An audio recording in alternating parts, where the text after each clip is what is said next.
false flag, terror attacks, Bill Gates, Henry Kissinger, New World Order, mind control, Bank of America stealing homes with cut and paste mortgage loans, police, state, taser guns, FEMA camps, man to run, Monsanto rules the food supply while Big Pharma dopes your mind.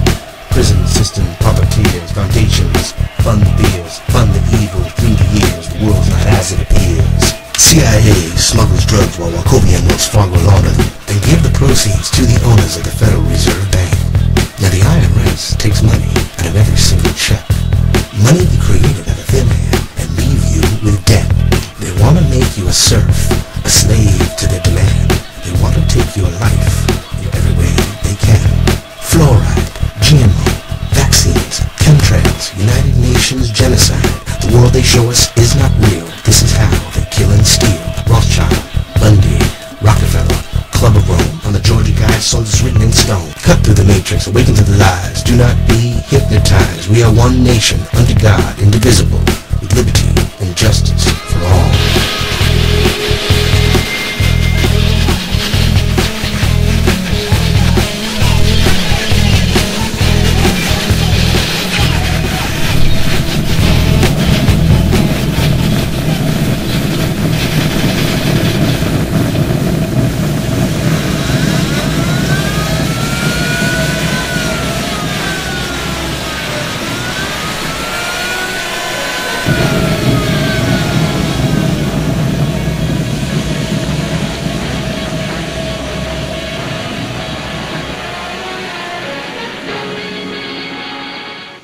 Good evening.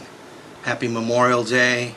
This is Howard Nema, and you are watching Truth Talk News on truthbroadcastnetwork.com. Hope everybody had a very nice holiday weekend. Certainly got a lot of things done on my end.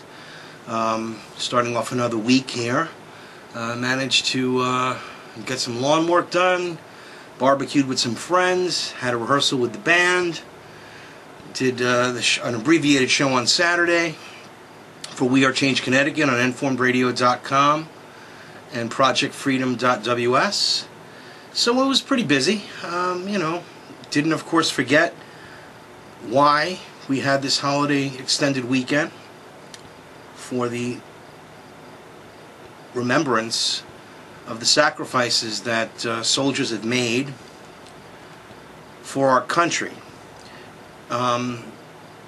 The sacrifices made are I mean, you can't even quantify in any terms monetarily or spiritually. People have lost their loved ones for mostly wars for corporate, at least in the last 100 years, for corporate interests, as opposed to real freedom and liberty. I think the biggest fraud is this war machine. Go back to Smedley Butler. It's a racket using patriotism to have people believe that war is, if you're against war or you're against the order of the establishment, you are not patriotic. Bush played that card. You're either with us or you're with the terrorists. That's an interesting oxymoron, right? Or double. It really doesn't matter. They're I don't know what else to say about that. But we have elements in our government who are using all the propaganda possible to enrich their positions and mind controlling the public with all of this patriotism, and it's very disturbing. It's very obvious. Obama and all these presidents, with their events at the unknown soldier's tomb, and all laying wreaths and throwing wreaths in the water, and the pomp and circumstance is just that, as far as this organization that we're trying to expose cares. I mean, we wouldn't be in any of these wars if it wasn't for these interests that we have elected officials senators and representatives from our states, supposedly to help get jobs and help the economy of our states individually, correct? Yet, undoubtedly, they are in the corporate interest pockets with corporations that are taking all the loopholes and shipping all the jobs out. You go on the website of the White House. I was downloading some some videos today, some public domain videos, and I was happy to find that All Quiet on the Western Front by Lewis Milestone was a public domain video, and I'm going to take some pieces out of it and utilize it. Probably one of the greatest anti-war films that there ever was, that exposes the propaganda in such a great manner. However, and it's very obvious even today with a little more slicked off version of the way the media and using education to bring people towards these nationalism and patriotism and, you know, do for the fatherland and so to speak. Powerful film if no one's ever seen it. All Quiet on the Western Front, 1930, one of the first sound films. Probably the best war film that was ever made. I mean, you take Private Ryan, yeah, you go into that, but you really want to see where they got their mojo from. You look back and see that movie. It shows the horrors of war. It shows the futility of war. It shows that it's a lie. What the people telling them to go to war, the schoolmaster getting all these kids to enlist, as it was in World War I. And of course they find out that it's not some, you know, Boy Scout meeting. War is ugly. It's deadly. It is useless. It is, in the last century, with very few exceptions, it has been done to enrich and profiteer various interests. Vietnam, all of these coups the CIA implements and puts together, from the Shah of Iran down to Gaddafi, down to his demise. All of them have their heyday and then their demise. Controlling these people, working with them, again, covertly. This is what's going on. I mean, we have drones flying across our country. I mean, unmanned aircraft. The Department of Homeland Security has launched a program to facilitate and accelerate the adoption of small unmanned drones by police and other public safety agencies in an effort that faces a very big hurdle to have to do with privacy. Oh yeah, well, they're doing it already. Privacy is out the window. The Fourth Amendment is gone. They're going after the Second Amendment. I should talk about that. But this is what's going on. I mean, can you imagine this? I mean, what else? We're going to have little drones flying, okay? These little drones, okay? They look like something, I mean, it's a good target. You know, I guess a good Mossberg 12 gauge, take that thing out real good, you know? Although I think they actually have armor shielding on them, so you'd have to use something with an armor-piercing bullet. Well, I mean, I don't know what to say about this. I just can't imagine having these small little, and there's a camera. If you look closely, there's a camera right here. There's a camera on the bottom. It's got the capability to shoot. It's got the capability to disable. Probably has all that technology to shut your throat down so you can't breathe. Oh yeah, they're working hard for tyranny against us. Those that won't submit. You're going to submit or you're going to get hurt. Well, okay. Let's see how long this goes on. All I know is we have these programs that have been put into place by people that are now CEOs of the corporations that put all these drones and all these companies that make them and all these things in there, they're all in bed with the government. They work for the government. Like I said the other day, Chernoff, Michael Chernoff was the head of Homeland Security before Big Sis came in, Napolitano. All right, and he orchestrates, gets everything together for all these naked body scanners after they go after the Dawala, whatever that drugged out guy that they caught, the underwear bomber that they put on the plane. Kurt Haskell, Kurt Haskell, the attorney, was there. He saw the whole thing. Again, swept under the rug. You're crazy, conspiracy theorist. Meanwhile, all these machines were purchased well in advance, because they had them all ready to go and line them up. And boom, sure enough, they came out there, and this is why we have to do it, and we have to do it.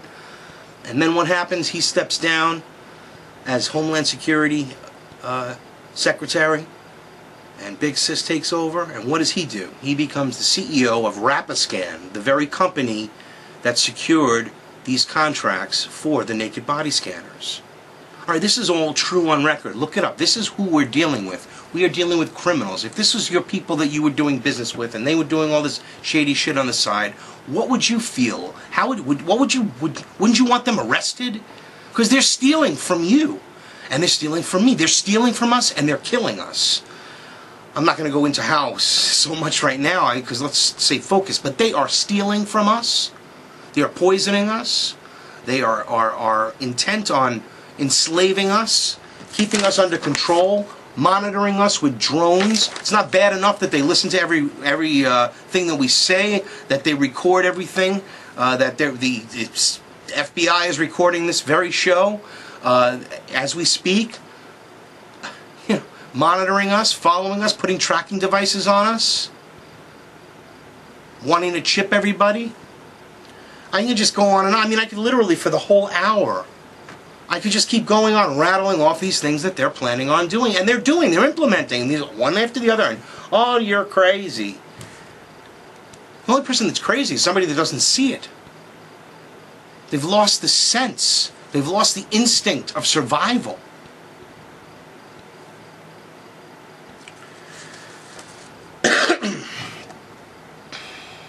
I just can't even believe it. But it keeps going on and on. I mean, this is just one small little article. It's we're 11 minutes into the broadcast, and I mean, I could just spend the whole day on this.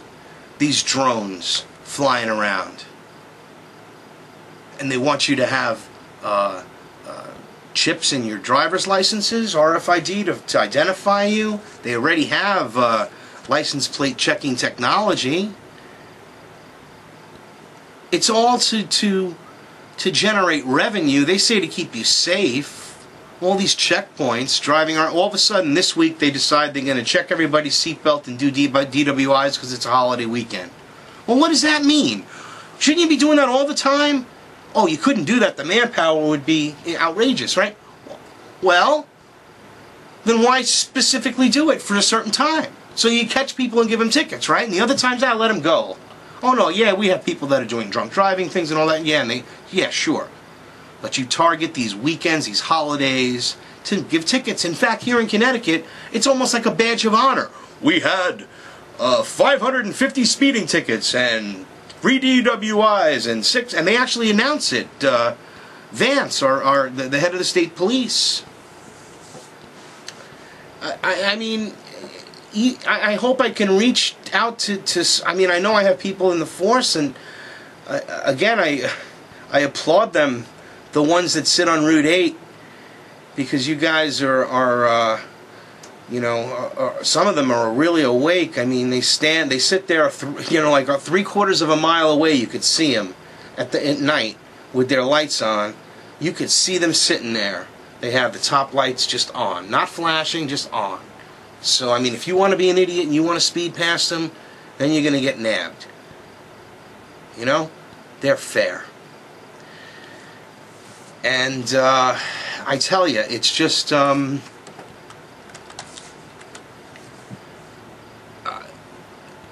again, the perception that they want the people to have is to be afraid of the police, to fear the police, that they're out to get you. That's one of the parts of this puzzle. Then the other part of it is that they want you to have all your faith in the state. The government has to help you. You can't help yourself. So they want you to be afraid of the authorities, but at the same time, they want you to be dependent upon them. I mean, it's just a really twisted dichotomy. That's the right word to use. It's in contradiction with itself. However, it works quite well. I mean, generally speaking, the people that are on the state's tit, for lack of a better word, a lot of them have problems with the law. A lot of them are of lower income. A lot of them have serious drug problems. I mean, these are all, you can call them stereotypical things, or you can just call them statistics, however you want to call them. They are what they are.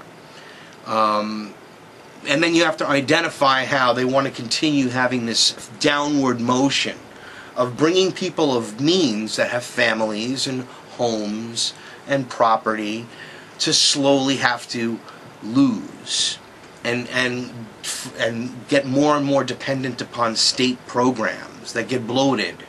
And these state programs in the 25 states are handled by Chase, 25 are handled by Bank of America. This is all on record. Check it out.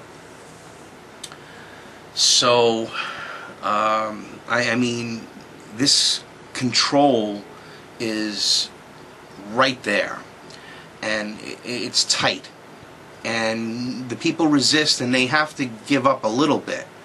They have to renege on some of the things, but if we allow them to continue to take our rights, I mean, $5 Bank of America wanted to charge, and everyone went wild, and they got them to stop doing it. I mean, that's a good thing.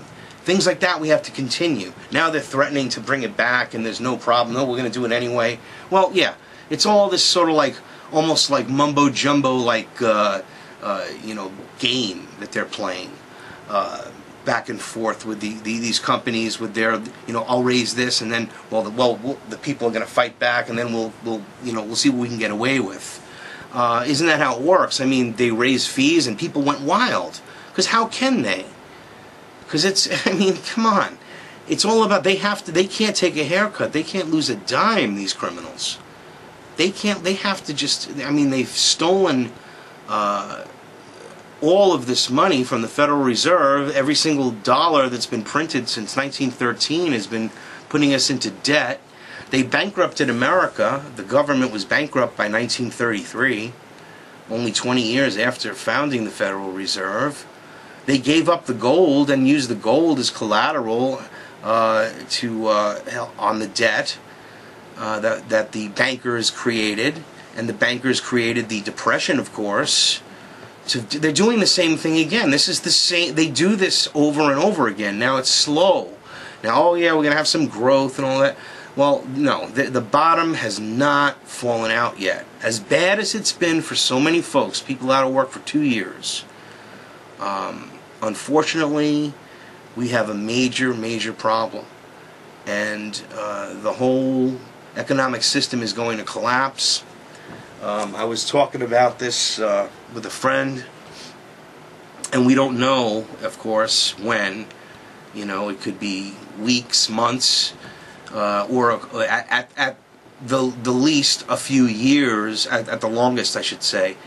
I mean, I'm hoping that we have enough time that we can wake people up to that the real people, the criminals, because when they come to fix this thing with their solution of this new debt or this new currency, new fiat system, or new way to enslave us, new debt-based money system, something else, giving up sovereignty because of all the debt, world government, all of these things will be screaming the people that are awake, and we have to wake more people up. They're coming after us really, really hard. It's like, I mean, every single day they put a little, it's like death by 1,000 cuts. And even when you're talking about having some financial issues, there was an article I have someplace here. Yeah, Jim Cramer from Goldman Sachs, the paid shill, who's on there trying to say, oh yeah, give everybody investment advice, leading everyone down the paths that they want people to go down. Interestingly, I mean, it's just ridiculous how people can be controlled. He is predicting bank runs in Spain and Italy and financial anarchy throughout Europe. Well, he's not alone. So I'll just mention that because a lot of people know that. This is from The Economic Collapse, written by Michael Snyder. Cramer, of course, boldly predicted financial anarchy is coming and there will be bank runs in Spain in the next few weeks. I see that coming too.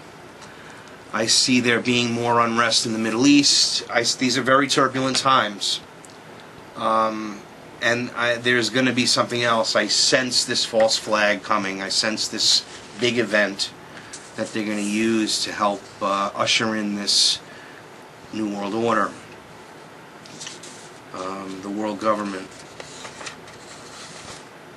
Very, very disturbing. So anyway, Jim Cramer is not alone in his thoughts. In Greece, recent elections failed to produce a new government, so there's going to be new elections in June, on June 17th. Many EU politicians are trying to turn these elections into a referendum on whether Greece stays in the Eurozone or not. That's the whole idea of what they're going to be doing with their currency and such. If the next Greek government is willing to honor the austerity agreements, oh God, that have been previously agreed to, then Greece will probably stay in the Eurozone for a while longer. If the Greek government is not willing to honor the austerity agreements that have been previously agreed to, then Greece will probably be forced out of the Eurozone. Lots of bad things ahead here, unfortunately. The money's running out. And if they run out of money and the rest of Europe cuts the flow, Greece would essentially be forced to leave the euro. And it could be a really tremendous problem with their banking system. Struggling to survive as hundreds of millions of euros are getting pulled out of it. It's straining hard for cash. I mean, this is really bad. It's a house of cards. I mean, so is the Ponzi scheme known as the Federal Reserve criminal syndicate. It's coming. I wish it weren't. I wish we had, Chantilly 100 years. But we don't. It took 100 years to get us here. It might take us 100 years to get us back. Same amount of generations. Although they did it stealthily, and we're waking people up quickly. I hope that we can turn this ship around. All of the wars and all of the problems and all of these false flags and false scarcity and genocide by saying that they're doing humanitarian assistance through the United Nations, and Bill Gates vaccinating children instead of giving them clean water and food. There comes a critical mass where the people just, will wake up out of their trance. It's just you got to wonder if it can happen before they really start clamping down. All these signs lead to closing society at a rapid pace. I'm going to just refer, because I have it right here, to a piece by Eustace Mullins from The World Order. That would be, I think, very interesting. And I'm going to use the next few minutes to just go through it. It's only a couple of pages. But it has to do with the way the Obama administration and even even the Republicans, okay, by the way, back to being a libertarian, thank God,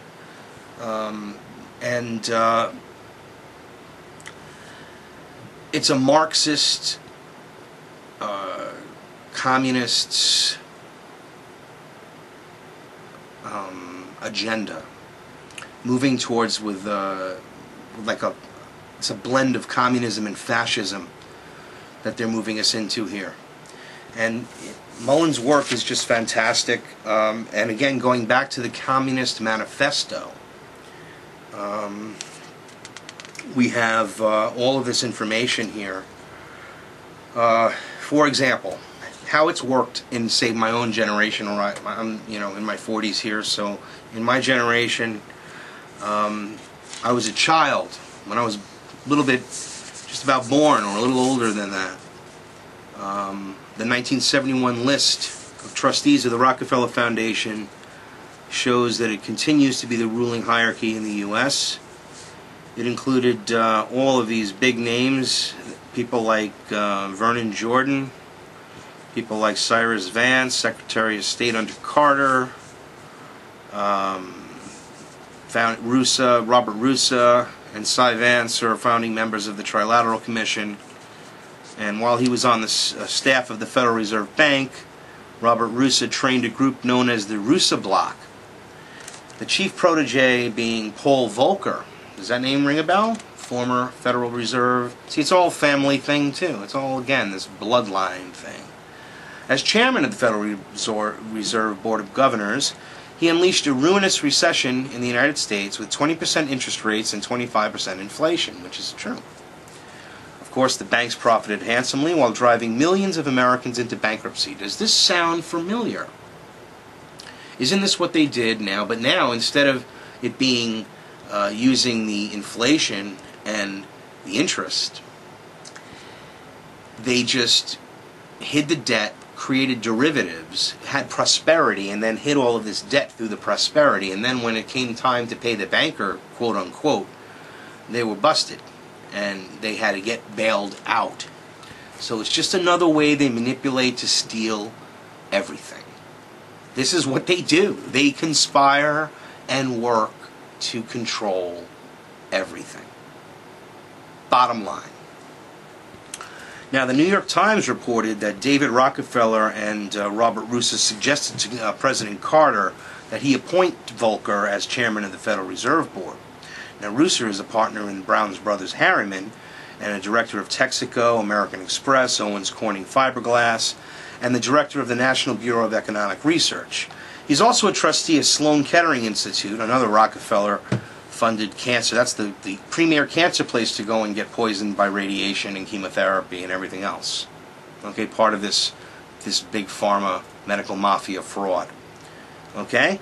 Now, the Brookings Institute, which was incorporated in 1927 by Frederick Delano, Harold Moulton, and economist Leo S. Rowe, who had been Assistant Treasury Secretary working closely with Eugene Meyer and the War Finance Corporation Chief of Latin American Division of the State Department from 1919 to 1920, when they were doing all of that Latin America stuff that General Smedley Butler was talking about, war being a racket. He went down there to help out with Standard Oil and their interests. All right, is it all getting clear to everybody? Keep digging.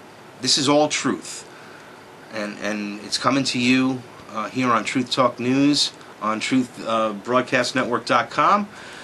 Just about coming down to the half an hour point. We got another half an hour to go. Be joining Harry Link will be joining us at 10 p.m. with Death to the New World Order, and probably we'll be chiming in maybe a little bit, dovetailing together today before his show begins. Keeping with this whole important little bit of information, which I think will go for the next 10 minutes or so, going back to the Brookings Institution. Now, this is, again, it's a think tank, pretty much puts together all of this protocol. Now, how do they do these things? How do they come up with all these ideas like I'm talking about? Well, places like the Brookings Institute, others, depending upon the application, like you have the Stanford Institute, which is again for the mind control. But going back here now, the close connection again, like I was saying with Smedley Butler and this whole thing with all these people being close to the Federal Reserve and war and the whole connection between the military-industrial complex and the bankers. Now, Eugene Meyer and the War Finance Corporation, as I said, he was also, Leo Rowe was also the director of the Pan American Union from 1920 to 1936. So he was the coordinator of all of the operations down there. All right. Now, the Brookings Institution was founded by Robert Brookings. I'm not going to go into his big background, but I mean, he was born in 1850, unmarried, a St. Louis merchant, head of the Couples Corporation, which revolutionized the distribution of goods from railway stations. That's how he got rich. In World War I, Brookings was Baruch's assistant at the War Industries Board, which had dictatorial powers over American industrialists, and chairman of the Price-Fixing Committee of the WIB. An original trustee of the Carnegie Endowment for International Peace, Brookings set up the Brookings Graduate School of Economics, which merged with the Institute of Government Research and the Institute of Economics in 1927. It was now formed into the present Brookings Institution. It is listed as not a membership organization whose goal is to set national priorities. In short, to make government policy, which it does, to set national priorities, in short, to make government policy.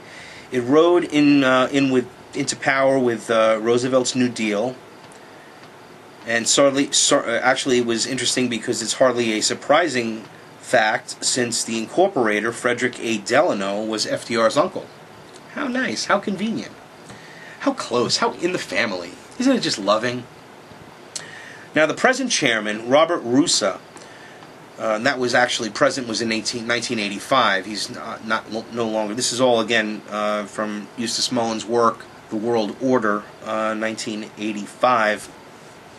In 1984, Brookings Institution originated a new program for the government written by a team of 10 economists headed by Alice Rivlin, former director of the Congressional Budget Office. Now, Rivlin proposed that the income tax be replaced or augmented by a consumption tax laid upon all consumptions, bequests, and gifts. In short, the traditional left-wing Brookings Institution hoped to enact these laws enact the law of the illegal IRS technique of composite net worth, laying an extra income tax on citizens by estimating what they spend or consume, which is what we're doing now with the carbon taxes, right? Everyone's going to pay a tax, okay, on what they consume, their little carbon footprint, right? See how things from the past, not so distant either, only 25 years ago, right? 27 years ago, and how clear it is today, and happening, and even more prevalent, and more, of course, in the public eye, thanks to people getting this information out, thanks to people like Harry Link and people like Pam Suggs at UnitedTruthSeekers.com and others that take their time to wake the people up to the truth, researching, Chris Freedom Flowers, others, go on and on and on. Again, Bobby K, Project Freedom.ws. I mean, I'm not going to go into this whole thing. It would be it'd be endless. But see the connection? Carbon taxes, a new way to taxes, global warming, a new fraud. Okay, and that comes up soon. Actually, it's brought up in some of this. Now, what they wanted to do is figure out a way to grind the working man into hopeless poverty through ruthless extortion by government agents. I love that. That was Eustace Mullen's words. That's a great example. In 1978, corporations gave Brookings $95,000. In 1984, this figure pumped to $1.6 million, and most of the $13 million budget continues to be paid by the major foundations: Ford, Rockefeller, Carnegie, Milbank Memorial Fund. The foundations work together not only because of their close interlockingness, but because they have a common program. That program was published by Karl Marx, getting back to this, talking about Karl Marx, in 1848, and it was known as the Communist Manifesto. Now listen to this this really freaked me out. I got sort of chilly because they're doing so much of this to us right now, and I'll explain after each of these bullet points. Abolition of all property and land. Okay? Well, basically they're making it that way. Between the credit problem, the crunching of the middle class, the poor, people can't afford to, their foreclosures are on the rise, still. People are still out of work, they're losing their homes. This is how they're going to continue to do this, to make it harder and harder to obtain the home. Harder and harder for people to scrounge the money together to get it. If it doesn't come from a relative or from an inheritance, the average worker isn't going to be able to buy a house. And they're going to be dependent upon the state. And that's the purpose. Again, this is their goal. Stated goal. Now, the application of rents to land and public purposes. So the money that you pay to the state. A heavy progressive or graduated income tax. Well, we're just talking about that. Abolition of all rights of inheritance. We're just talking about that too. I mean, they're already like talking about ways to, take away the wealthy's money. They get the people that don't have anything to hate the wealthy as if it's like a crime to be successful, which is terrible. If you have a couple of bucks, you got $1 million or $2 million, and you're happy to have that, and you're lucky to have that. It's your property. It's your right. Nobody should have to take that from you, or you shouldn't have to pay any more tax than anyone else. For that matter, people that are paying no tax shouldn't complain about what they don't have. People that are paying taxes, and the others are, and in proportion, disproportionately, I think that is the only problem. But more or less, the wealthy do already pay the higher tax rates, so it's a fraud. It's like, what are you gonna? How much? You can't tax these people to death either. So they're the ones that make the jobs, especially. They are. I mean, who else creates jobs but people that make, between $250 and $1 million a year? Unless they're a CEO, and if you want to tax CEOs, go for it. You want to tax these banker criminals, go for it. Obama's going to, all of a sudden, because it's an election year, he's going to close the loopholes for the oil companies and start taxing them. Yeah, right. Now it is. What happened in 2008, 9, 10, 11, and now? Why didn't you do it then? All of a sudden, this comes to you. It's a brilliant idea. Just insane. Anyway, confiscation of property of immigrants and rebels. Well, they're already doing that with the I don't know about immigrants, but they sort of let the immigrants come running wild in this country, illegally at least. Rebels. That would be us, I guess. The National Defense Authorization Act, 1031, 1032, Cybersecurity Act, things like that. People that are against the government, people that are against tyranny, are obviously rebels. Yes, people that want freedom, liberty, and God's inalienable rights are the problem. Centralization of credit in the hands of the state by means of a national bank with state capital and exclusive monopoly. Oh, well, they want that, and they're moving towards it quickly in this world government. And that's what's coming. That's where they're moving it. The IMF bank. Oh God, it goes on and on. The feds are going to have this end of the year Federal Reserve charter on the 21st. It just expires. I don't know. They're not really saying what they're going to be doing, but they're going to do something. So something's going to happen on the 21st of December of this year. Charter, does it have a provision to automatically renew? I don't know. But we should all start talking about it since it exists. And could be a big thing. Now, extension of factories and instruments of production owned by the state, bringing into cultivation of wastelands and improvement of the soil, generally in accordance with a common plan, Agenda 21. This is Agenda 21. And the carbon taxes. And the green. The footprints. Equal obligation of all to work. Well, the provisions on these anti-constitutional, illegal laws and orders and executive orders that have been written and passed, having forced labor if you're in one of these FEMA facilities, even if you're not a criminal, but just to force you to work. I don't even know how to address that, because all these things are, you know, they're happening. They're there. Establishment of industrial armies, especially for agriculture. The Green Police, the FDA attacking milk farmers.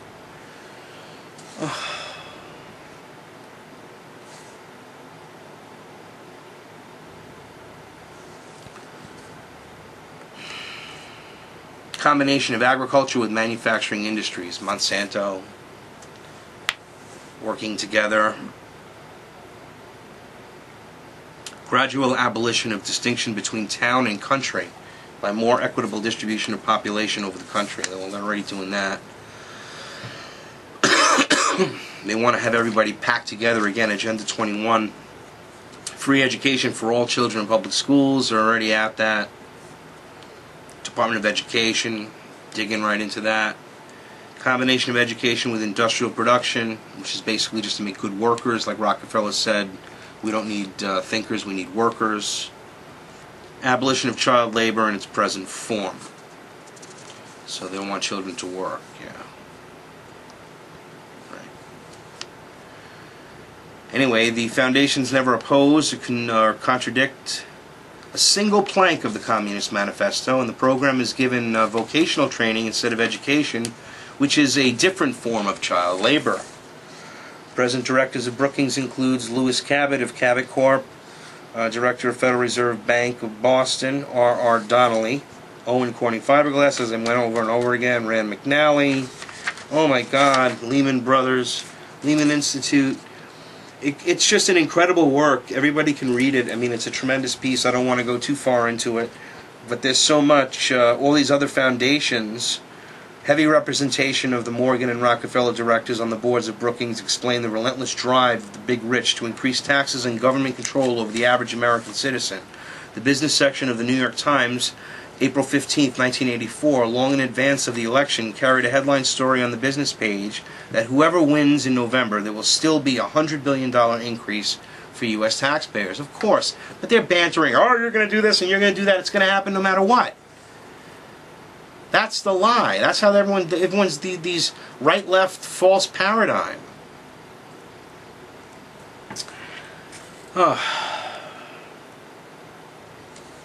Another major U.S. foundation, the Russell Sage Foundation, was incorporated in 1907 by Daniel Coit Gilman and Cleveland H. Dodge. A director of National City Bank, Dodge masterminded the presidential campaign of Woodrow Wilson after subsidizing his academic career at Princeton with a $5,000 a year payment from himself and Moses Pine, grandson of the founder of National City Bank, Rockefeller. In 1980, the Russell Sage Foundation had assets of $52 million and expenditures of $2 million. Sage was a Wall Street speculator who made a fortune in railroad stocks. Nicholson's biography of Dwight Moorer notes that it had always been a tradition in the partners of J.P. Morgan should engage in all forms of public and charitable activity. So Morrow was a trustee of the Russell Sage Foundation and director of the National Bureau of Economic Research. The present chairman of the Russell Sage Foundation, which is probably not the same one, is someone named Herma Kilkay, who was a leading women's rights organizer in 1985, and a trustee of the Rosenberg Foundation. Now, all these foundations were working together to move this thing along, and interestingly enough,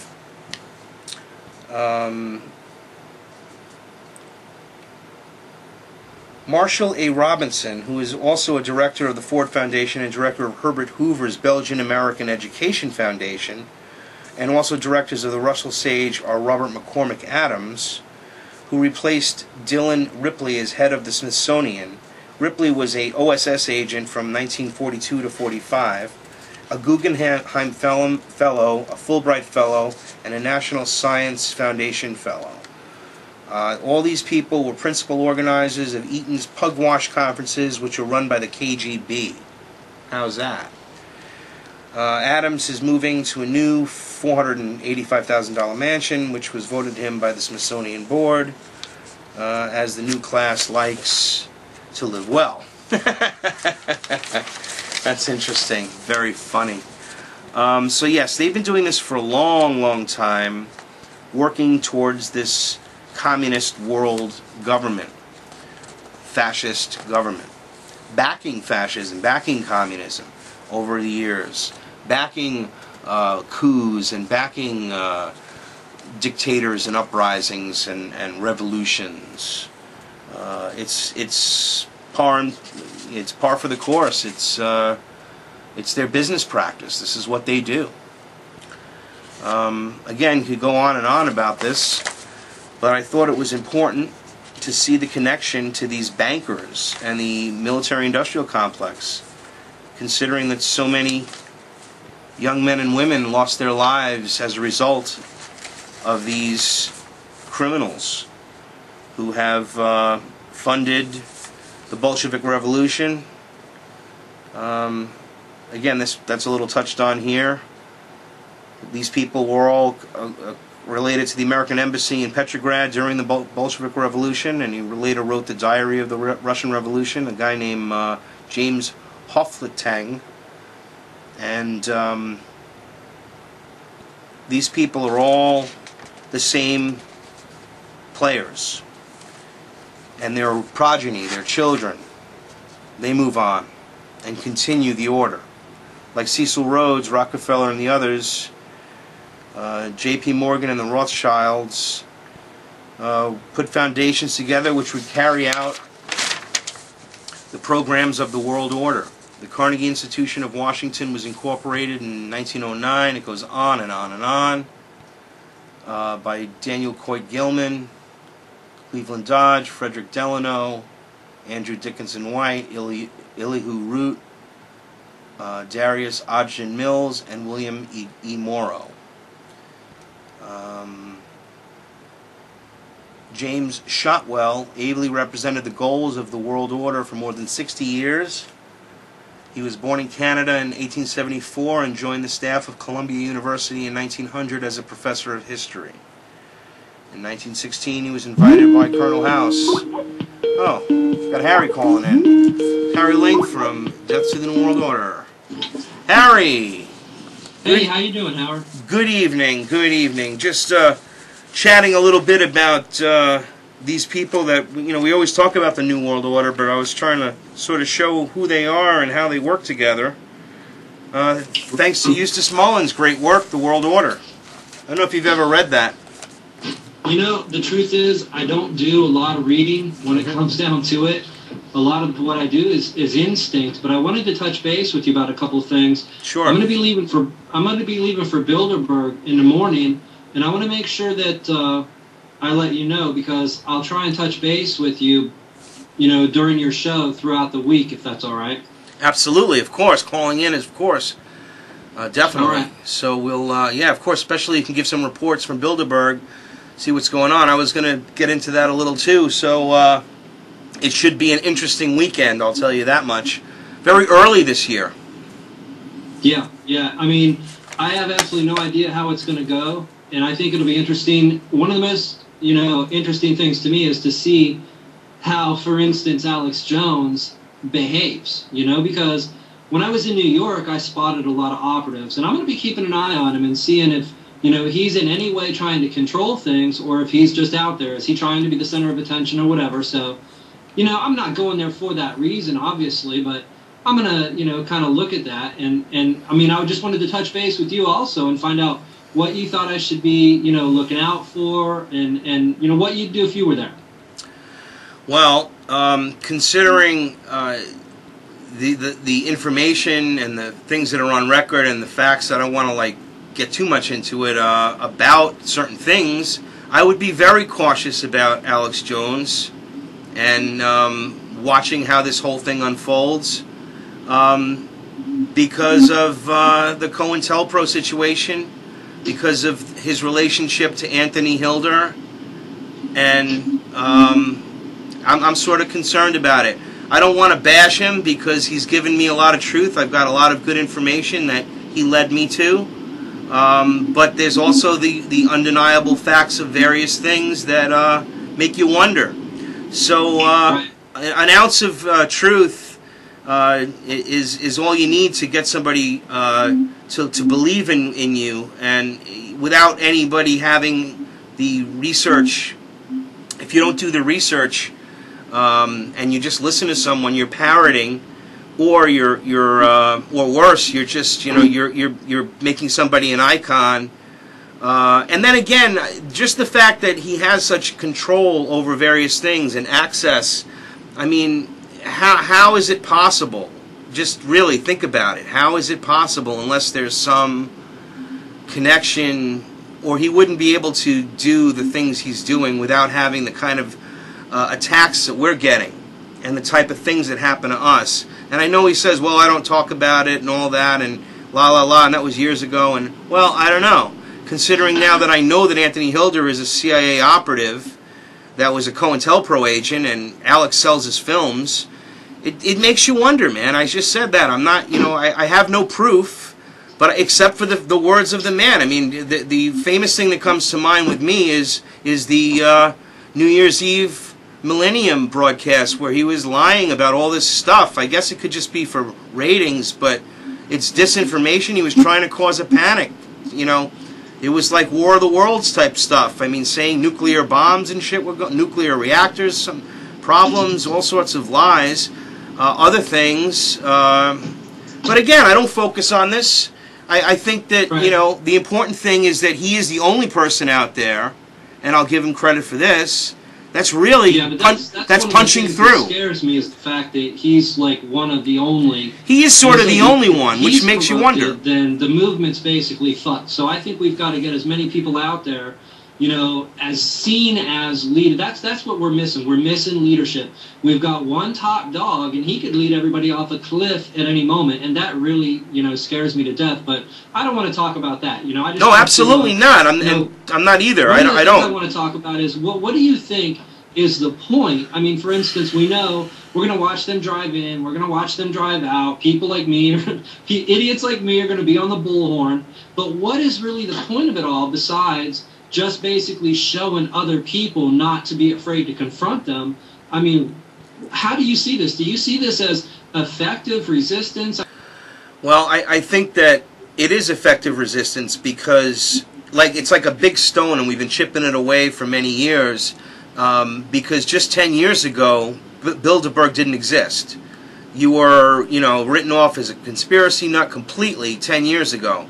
And now it's the media is even admitting it, as much as sheepish as they have to be, but they are admitting it, that it exists.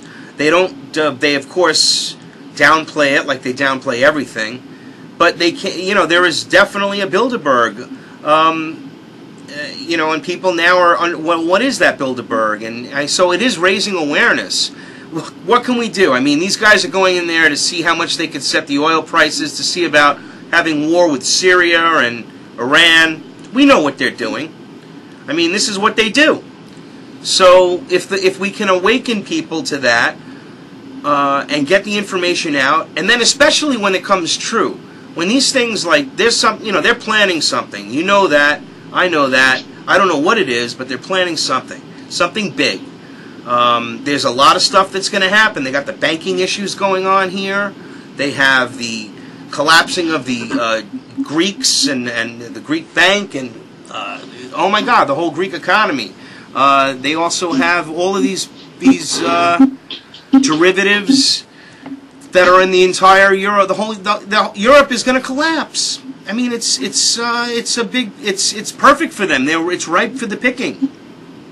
So something's going to happen. I think you nailed it right there when you say it's all about the awakening, and that's what I'm going there for. Exactly. Is to inspire other people to stand up and stop being afraid. Stop watching American Idol and thinking, well, if I don't say anything, nothing will happen to me. That is no longer an option. Our backs are definitely up against the wall with all the legislation they're passing, and we've got to start actively resisting. No doubt. Absolutely. The fact is that they are going to continue to put these laws in place. They continue to lie. All these things are going to continue. And the fact of the matter is that all of the troubles, all the things that they talk about, never focuses on the real problem. You know, they never focus on the problem. Oh, the problem is we have a debt-based money system. The problem is that our dollar has been devalued by design. The problem is all our jobs are being taken overseas. All of a sudden, Obama wants to lift these restrictions on drilling, and all of a sudden he wants to tax the oil companies and close their loopholes. Well, what happened? Like I just said a few minutes ago, what happened in 2008 when he got elected? Why didn't he do it then? You know, it's just we have to wake them up and get them out of this matrix that they think that that these Madison Avenue slick willies are gonna save America. It's horseshit, you know. And I think definitely you make a good point when you say it wasn't long ago they denied the Bilderbergs ever existed. Now it's acknowledged they exist, and basically it's public knowledge now that they're openly violating the Logan Act. We all remember pictures of our Secretary of Treasury, Timothy Geithner, at the last Bilderberg meeting in open defiance of the United States Constitution. So I mean, it seems like slowly we're creeping into this 2 + 2 = 5 phase where people know and they're just afraid to talk about it or afraid to even admit it to themselves. Well, that's it. I mean, look, Hillary Clinton was fined, a couple of $100,000 for attending Bilderberg. Now we have these people. They're traitors. They are traitors. Obama's a traitor. All of these people are traitors. The Constitution is being pissed on. And I mean literally pissed on. And the propaganda is outrageous all over the place. And I just can't even I'm trying to put it into words, trying to discover how to say how absolutely mind-fucked, I think that's the only word I can use, the public is about this thing. And they think it's going to be, well, Romney will make it better. Romney's going to make it better. I mean, what? Are you kidding me? These are the same people. They're look at who's contributing to their campaigns. It's the same people. Look who the interests are. Like I was going through the world order. Who the players? They're all the same people. They're doing this. Nothing happens by accident. Franklin Roosevelt said that himself. There are no coincidences, is what he said. There are no coincidences. Right. Believe it. If it happened, they made it happen. And that's I think that's a fair assessment when you look at history. And then they say, you're a conspiracy theorist, you're a nut. Well, how can that be when all of these things have happened and they've been caught lying over and over again? The Gulf of Tonkin incident never happened, ever. Started the Vietnam War. The U.S. Liberty attacked by Israel. They denied that ever happened. People were shot. I mean, this is insane, and then you're a conspiracy theorist.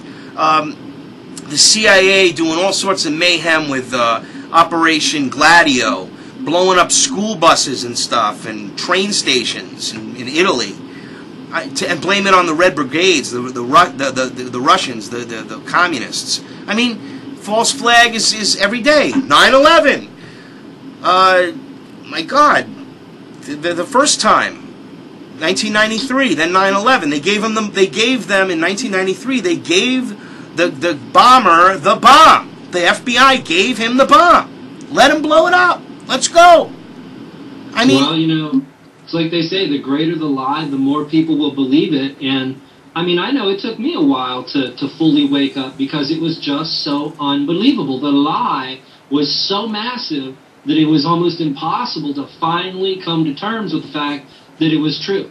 But once you do, it all comes cascading down. So if there's anybody out there on the fence, do your freaking research, man. That's it. You just have to research it. It is all true. I mean, everything we're saying is true. And I don't know how else to put it, but then you keep going, like all of these events. You have somebody like Larry P. McDonald, who was literally had through his freedom associations, his liberty associations in the 1980s. Now again, he was the nephew of General George Patton. If people aren't aware, that Larry P. McDonald was a congressman, a Democratic congressman from Georgia. However, he had very, very, what would be considered radical right-wing people. They called him a racist even, but he really wasn't. They labeled him with all this stuff. He was a constitutionalist. He thought that the government was out of control, the Council on Foreign Relations and the Rockefellers. He went on crossfire with Tom Braden and exposed the Rockefeller Foundation and the control over the CFR, over the State Department and policy, and then he was killed. He died. Now, it's like one thing like, oh, he had a car accident, he drowned in a pool, or maybe a CIA type of thing, like fell out of a window. No, he was actually shot down on the very plane that the Soviets chose to shoot down on Korean Air 007. Can you imagine that?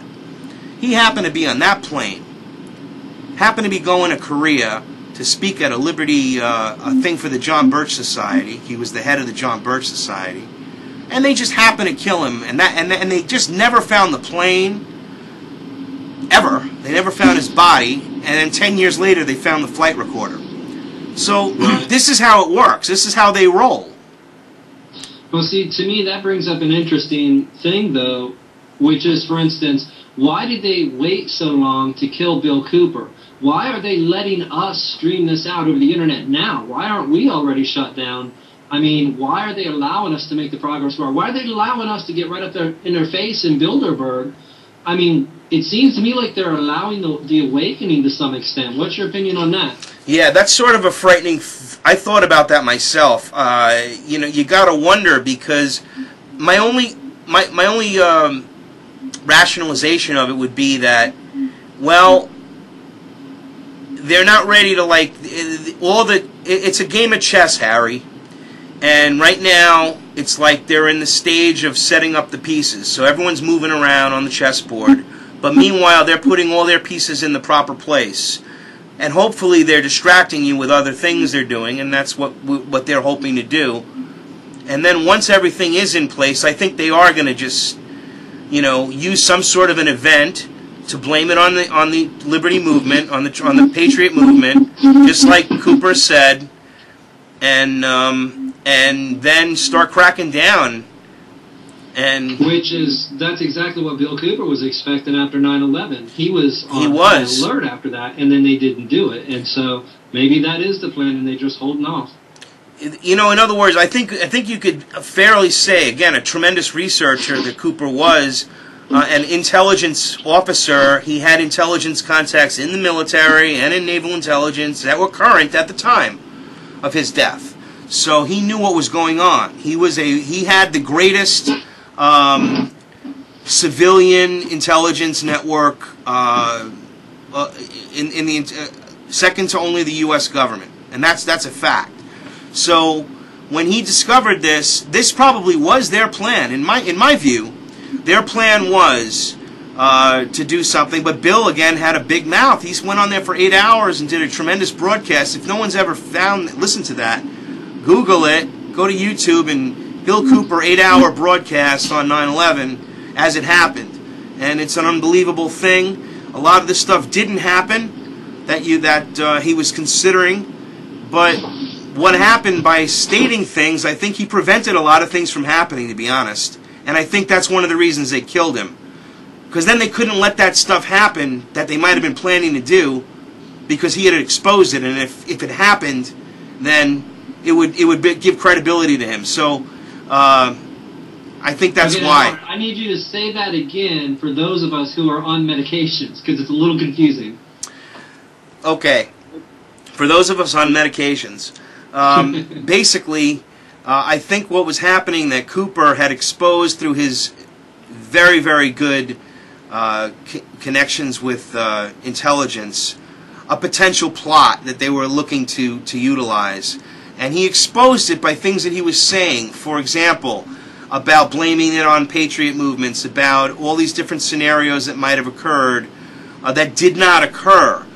Yet, a month or two later, actually less than 2 months later, he was killed. Now, if any of the things that he had talked about happened in that proximity of time, it would have probably given credence to what he was saying and what he was warning us about. And now that the FEMA camps are being ramped up, and Rex 84 and other laws that have been put into place that were set up there were put on hold because of Bill Cooper. He did probably put the entire New World Order on hold. I believe that. I believe that. Well, it does make sense, and like I said, the only thing I can't understand is why they waited so long to kill him, unless it was part of the plan to cause the awakening with, the Matrix movie, V for Vendetta. A lot of it seems orchestrated, but, I mean, it's definitely debatable from a lot of different positions on all that. Yeah, I don't even understand why they're so arrogant when we know they're arrogant, but they're right in your face with these movies, and the Illuminati, the symbolism, the Masonic symbolism, it's everywhere, and especially the storylines. I mean, we're talking about killing people, blowing stuff up, terrorism before. Look at all the movies about the terrorism in the late 90s before, leading up to 9/11. It was like to get everybody to hate the Arabs, because all the terrorists were always Middle Eastern people. Interesting, right? Like in the movie like True Lies, which was a Cameron film. I went over that yesterday. Cameron's big connection to this whole plot. So I think that you have this wide spectrum, Harry, as you know, and it's difficult to be precise. But for damn sure that they're not out there, thinking, well, we're just going to help everybody, and we're going to do good for humanity, and we're going to find cures for cancer, and we're going to make sure that everybody lives a long, healthy life, and and that their children will have a better life than them. Oh, they don't want that. That they don't want. That's the dream that they tell us to go for. That's what they want us to all strive for and achieve, while they work to do exactly the opposite, to kill us, to stifle us. But, the way they do things, it almost seems plausible. Oh, they're just philanthropical. They're just looking out for the good of humanity. We are overpopulated, and people do need chemo and radiation. They're just trying to save you. Go run 3.1 miles to fight cancer. And everybody thinks everything's on the up and up because they're, generally people are good, and they don't suspect that there's these dark motives to these people who are acting like they are also good people. So, people just buy it hook, line, and sinker, and they need to just be more suspicious, a lot more. That's absolutely true. Well, listen, Harry, again, I want to thank you for allowing me to broadcast Monday through Thursday here from 9 to 10 p.m. on truthbroadcastnetwork.com, and it's always nice to dovetail with you. I guess I'll be signing out and letting you go on your with your show. But thank you again it was a great week, and looking forward to more heads up from Bilderberg when you're calling in on that. When are you leaving? I'll be leaving tomorrow, and I'll be meeting people. I shouldn't say this, but I'll be meeting don't say where. People in Wheeling, Virginia, and driving from there. But, I feel bad you thanking me for being on the network, Howard, because, you're a major part of the network. I thank you for being part of it. I can't do this alone, and that's what I decided. I've been trying to do it alone for a year, and I realized I can't do it. People can't watch me 24 hours a day. I need other people, and you're absolutely the most reliable, the most dependable, and the most committed. So I thank you for being a part of the network, Howard, and you have a good night. Well, thank you. You too, Harry, and death to the New World Order. Death to the New World Order. Take care.